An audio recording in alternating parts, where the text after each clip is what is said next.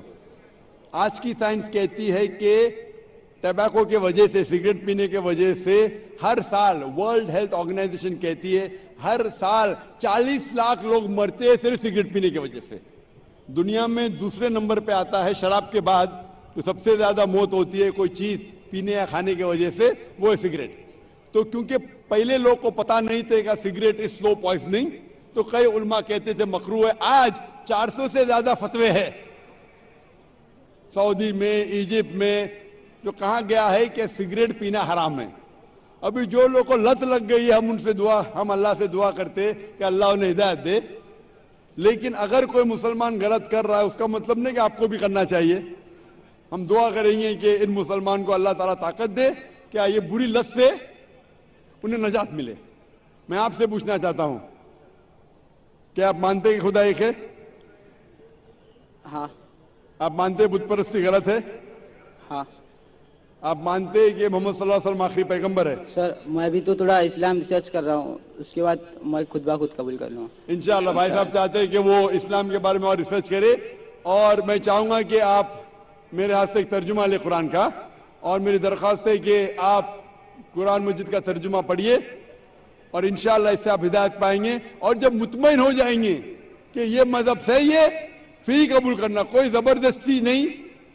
آپ جب مطمئن ہو جائیں گے کہ یہ اسلام، یہ قرآن میں صحیح باتیں لکھی ہے، یہ سب سے بہترین مذہب ہے، پھر ہی آپ قبول کیجئے۔ میں درخواست کروں گا کہ آپ اسٹیج پہ آ کے انشاءاللہ قرآن مجید کا نسخہ مجھ سے لے سکتے ہیں۔ Sir thank you. مائک